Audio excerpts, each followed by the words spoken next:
Bagdana police સ્ટેશનમાં જે ગુનો નોંધાયેલો છે, આપ લોકો જાણો છો, અત્યાર સુધીમાં સીટે પહેલાં શરૂઆતમાં 8 આરોપીઓની ધરપકડ કરવામાં આવી હતી અને બાકીના કેટલાક આરોપીઓની પણ ધરપકડ અત્યારે કરવામાં આવી છે. આ તમામના નિવેદનો, સંયોગિત સાક્ષીઓના નિવેદનો, કોલ ડિટેલ્સ અને તમામના આધારે જયરાજ આહિરને પણ 3 દિવસ પહેલાં અહીંયા બોલાવવામાં આવેલા હતા આઈજી કચેરીએ. એમની પૂછપરછ ચાલેલી હતી અને ત્યારબાદ પણ બીજા 2 આરોપીઓની ધરપકડ સીટે કરેલી હતી અને તમામ પુરાવાઓને અત્યારે ધ્યાને લેવામાં આવે અને આજે સવારથી જ એસઆઈટીએ સાથે તમામ પુરાવાઓની ચકાસણી કરી હતી અને ચકાસણીના અંતે કેટલીક બાબતો સ્પષ્ટ કરવા માટે જયરાજ આહિરને ફરીથી અત્યારે સમન્સ પાઠવવામાં આવ્યું છે અને સમન્સના આધારે તેમની પૂછપરછ બાદ તમામ એસઆઈટીની ટીમને ચોક્કસપણે લાગ્યું છે કે આમાં પ્રાથમિક પુરાવા પૂરતા છે કે જેમાંથી જયરાજ આહિરની અમે ધરપકડ કરી શકીએ, એટલે આજરોજ એમની ધરપકડ કરવામાં આવી. કેવા પ્રકારના પુરાવા જયરાજ આહિર મળ્યા છે? શરૂઆતના તબક્કામાં જ્યારે એસઆઈટીએ આ તપાસ કરી હતી ત્યારે પણ કેટલાક પુરાવાઓ જે હતા જેની મૂલવણી અમે કરવામાં આવી હતી અને ત્યારબાદ જે 8 આરોપીઓની ફર્ધર પૂછપરછ કરવામાં આવી એમાં પણ કેટલીક સંડોવણીઓ જણાવી હતી અને ત્યારબાદ બીજા 2 આરોપીઓની ધરપકડ કરવામાં આવી. એના પછી પણ 2 મહત્ત્વના સાક્ષીઓના નિવેદનો પણ લેવામાં આવ્યા અને અન્ય ટેકનિકલ પુરાવો પણ પ્રાપ્ત થયો છે કે જે એફએસએલની વેરિફિકેશન માટે જરૂરી છે, પણ એ પુરાવો પણ મેં ધ્યાને લીધો છે. જે જયરાજ આહિરનો રોલ તમે જે પૂછો છો એ પ્રમાણે છે કે ઘટના તમે જાણો છો કે બુટલેગરે હુમલો કર્યો અને કોઈ બાતમીના આધારે સત્ય દેખાઈ રહી નથી. એકચ્યુઅલી જે આરોપીઓ જે છે રાજુ, નાજુ અને અન્ય લોકો પણ એ પણ જયરાજ આહિરના સંપર્કમાં પહેલેથી જ હતા અને મોટાભાગે એ તમામનું અને જયરાજ આહિરનું પોતાનો પણ રોષ હોવાનું કારણ સ્પષ્ટ થયું છે.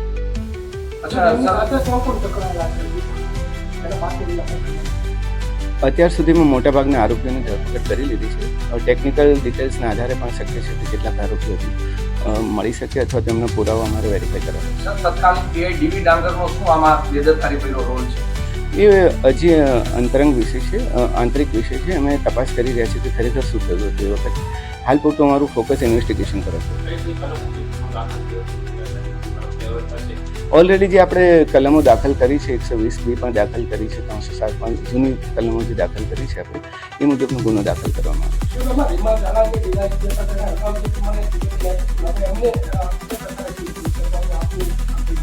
અત્યારે પ્રાથમિક તપાસ એસપીસીને સોંપવામાં આવી છે, એનો રિપોર્ટ આવતા વાર લાગશે. જયરાજ આહિરે હુમલો કરાવેલો છે કે બીજી કોઈ ટેકનિકલ આધારે એની ધરપકડ કરી જેના આધારે? પ્રાથમિક માહિતીઓ, નિવેદનો, કોલ ડિટેલ્સ, એકબીજાના લોકેશન્સ, એકબીજાના સંપર્કોને આધારે તમામ લોકો હુમલામાં સંડોવણી ધરાવે છે. અચ્છા સાહેબ, આરોપીઓ છે તે માર મારતી વખતે વિડીયો કોલ કર્યો હતો. કોને વિડીયો કોલમાં બતાવી રહ્યા હતા? વિડીયો કોલની તથ્યો તપાસવા માટે અમારે આઈપીડીઆર મંગાવવું પડે અને આઈપીડીઆર અમે માંગ્યા છે, આવતા વાર લાગશે, ત્યાર પછી સ્પષ્ટ થશે. અચ્છા સર, એવી પણ માહિતી છે જે દિવસે રિકન્સ્ટ્રક્શન કરવામાં આવ્યું હતું ત્યારે 2 શખ્સો છે તે થેલો ભરીને પૈસા લાવ્યા હતા અને મોબાઈલ લાવ્યા હતા. પોલીસ એવું કહી રહી હતી કે અમે જ બોલાવ્યા છે. તો મોબાઈલ શું બદલાવી નાખ્યા છે? કેટલીક વાતો જે આવી હતી મેં વેરિફિકેશન કર્યું હતું અને તમામના સાચા મોબાઈલ મેં રિકવર કરી લીધા છે. અચ્છા સાહેબ, જયરાજ આહિરનો સાચો મોબાઈલ છે તે મહુવાના કોઈ વ્યક્તિ પાસેથી મળ્યો છે? ના, હજુ એવી ડિટેલ અમારી પાસે. તમામ પુરાવાનો અમે ધ્યાન લીધું હતું. પહેલાં 4-5 દિવસ જે 2-3 દિવસની તપાસ ચાલી, ત્યારબાદ ફરીથી અમે તમામ તથ્યોને રિકન્સ્ટ્રક્શન અમારી રીતે કરેલા હતા. તમામ નિવેદનો પણ ફરીથી કરવામાં આવ્યા હતા અને થોડું ઇન્વેસ્ટિગેશનમાં એવો પણ ટાઈમ નથી લાગ્યો. અચ્છા સર, એવી પણ વાત છે કે આમાં જે 8 આરોપી છે તે પૈકીના 6 આરોપી છે તે બોગસ આવી ગયા છે. તેમાં કેટલી શક્યતા? એ હજી સુધી તપાસના તથ્યો અમે ચકાસી રહ્યા છીએ, હજી સુધી નીકળ્યું નથી. સાહેબ, પ્રાથમિક તપાસમાં એવું લાગી રહ્યું છે કે જે ડીવી ડાંગર છે તત્કાલીન પીઆઈ તેમજ જે ડીવાયએસપી હતા તત્કાલીન રીમાબા ઝાલા તેમની આમાં છે તે બેદરકારી છે. એ તપાસનો વિષય અમે એસપીસીને સોંપેલો છે, એનો રિપોર્ટ આવતા વાર લાગશે. અમિત બાલાજીએ જે પુરાવા આપ્યા એના આધારે જયરાજ આહિર સામે જે પુરાવા મળ્યા છે કે પછી કોઈ અને તમામ પુરાવા અમે કહીએ કે તમામ પુરાવાને ધ્યાને લીધા છે. જેટલા આરોપીઓ પકડાયા, કેટલા સાક્ષીઓ મળ્યા, ફરિયાદીના નિવેદનો અને તમામનું અને ટેકનિકલ ડિટેલ્સ, લોકેશન્સના આધારે પણ તમને જે પ્રેસ નોટ આપવામાં આવી છે એમાં તમામનો ઉલ્લેખ છે. એક મહત્વના સાક્ષીઓ છે. તપાસ દરમિયાન સોશિયલ મીડિયા ઘણા લોકોએ આક્ષેપ કર્યા, કોઈ તમારી સામે આવ્યું છે? કઈ ટાઈપના આક્ષેપો? જે માર માર્યો હોય મકાન પાડી દીધા હોય ધાક ધમકી આપી ના અમારી પાસે એવા અને કોઈ મહત્વની સાહેબ વાત એ હતી કે આટલા સમયગાળા દરમિયાન સોશિયલ મીડિયામાં ઘણી બધી પોસ્ટ વાયરલ થઈ હતી. તો એ માટે પોલીસે કઈ કાર્યવાહી કરી હોય અથવા કરવાના હોય, કારણ કે બે સમુદાય વચ્ચે સામસામે એસઆઈટીનું કામ અત્યારે સઘન તપાસનું હતું. અમે એસઆઈટીની રચના ઓબ્જેક્ટિવલી ફક્ત ને ફક્ત તપાસના તથ્યો પર ધ્યાન રાખવાનું હતું.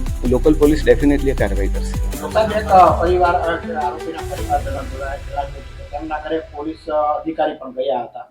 એ વાતમાં એ બાબતને અમે ધ્યાને લીધી છે ને એની પણ ચકાસણી થઈ રહી છે. અચ્છા સર, જયરાજ આહીરના ફાર્મ હાઉસનો વિડીયો વાયરલ થયો હતો, તેમાં પણ આ કેસના બે આરોપી ત્યાં બેઠા છે. આ કાવતરું સમગ્ર ક્યાંથી ઘડાયું હતું સાહેબ? એ કાવતરાની ટોટલ તપાસ અમે જ્યાં હજી થોડી વાર લાગશે, અમારે પુરાવાઓ અને ટેકનિકલ ડિટેલ્સની સાથે પછી તમને સિલસિલાબંધ હકીકતો અમે તમને પછી જ આપી શકીશું. અચ્છા સર, કેટલો ટાઈમમાં વિગત આ મીડિયાને આપશું સાહેબ? ડેડલાઇન નહીં કહી શકે. ઓકે સાહેબ, હવે ખાસ કરીને આજે તમે જ્યારે ખુલાસો કર્યો છે જયરાજ આહીર આરોપી બને છે, બંને સમાજ વચ્ચે વયમનસ્ય ઊભું ન થાય તેને લઈને ભાવનગર પોલીસનો શું રોલ રહેશે? જો ન્યાયિક તપાસ અમે કરી રહ્યા છીએ, એસઆઈટીએ ન્યાયિક તપાસ કરી છે, તમામ પુરાવો પણ ધ્યાને લીધા છે. આક્ષેપો પ્રતિ આક્ષેપો તો થતા રહે છે, પરંતુ હજી સુધી એવું કોઈ વૈમનસ્ય ઊભું થાય એવું જણાયેલું નથી. અને છતાં પણ આ પ્રકારનું થાય તો અમારી અપીલ છે કે આ પ્રમાણે સોશિયલ મીડિયાનો ગેરઉપયોગ કેટલાક લોકો ના કરે. સર, એવી પણ આજ સવારથી ચર્ચા ચાલી રહી છે, કોળી સમાજ છે તે 1 તારીખે મહાસંમેલન બોલાવે છે, જેને લઈને આજે એસઆઈટીને સરકાર દ્વારા આદેશ આપવામાં આવ્યા છે કે જયરાજ આહીર સામે પૂરતા પુરાવા હોય તો તેની ધરપકડ કરે. મેં પહેલાં જ જણાવ્યું કે એસઆઈટીનું કામ સઘન તપાસનું ઓબ્જેક્ટિવિટી તપાસમાં રહી એના માટે અમે કામ કરતા હતા. અને એટલા જ માટે લોકલ પોલીસની સામાજિક પરિસ્થિતિનું આકલન કરી એમને ફ્રી રાખવામાં આવી હતી અને અમારા તપાસના તથ્યો પર અમારું આધારિત હતું. એટલે બાહ્ય પરિબળો અથવા બાહ્ય વાતાવરણની એસઆઈટીની તપાસ પર કોઈ અસર નથી. કેટલા ડિજિટલ પુરાવા, સંયોગિક પુરાવા અત્યાર સુધીમાં જે 18 દિવસ આજે થયા છે એસઆઈટીની નિમણૂકથી, તેમાં સામે આવ્યા છે? સીડીઆર અમે બધા મોબાઈલને પ્રાપ્ત કર્યા છે. તમામ આરોપીઓના મોટાભાગના આરોપીઓને એક સિવાયના તમામ આરોપીઓના મોબાઈલ પણ પ્રાપ્ત કર્યા છે. કેટલાક રેકોર્ડ પણ મેળવ્યા છે અને આઈપીડીઆર પણ મંગાવ્યા છે. મેં પહેલાં પણ કહ્યું આ જ પ્રશ્નનો જવાબ કે એસઆઈટીની તપાસ એ ઓબ્જેક્ટિવલી કરવા માટે એસઆઈટીની રચના કરવામાં આવી હતી. એટલે કોઈ પણ પ્રકારના બાહ્ય પરિબળો અથવા તો બાહ્ય વાતાવરણની અસર એસઆઈટી પર એટલા માટે ના થાય કે ઓબ્જેક્ટિવિટી ફક્ત તથ્યો અને જે હકીકતોને પુરાવાને ધ્યાને લઈને જ કરવામાં આવે છે. એ હવે ડિસિઝન લઈશું. પહેલી વાર જ્યારે જયરાજ આહીરને બોલાવવામાં આવ્યા એ પછી અને બીજી વાર, પહેલી વારમાં એવા કયા પુરાવા ઓછા પડ્યા અને બીજી વાર એમાં બોલાવવામાં આવી ગયા? જો તપાસ એક સતત ચાલતી પ્રક્રિયા છે. પહેલાં ક્યારે પુરાવા મળે અને પછી ક્યારે પુરાવા મળે પ્રશ્ન જ સ્થાને છે. સતત ચાલતી પ્રક્રિયામાં જ્યારે ઇન્વેસ્ટિગેટિંગ ઓફિસરને લાગે કે ખોટા પુરાવો છે ત્યારે ડેફિનેટલી કાર્ય કરશે.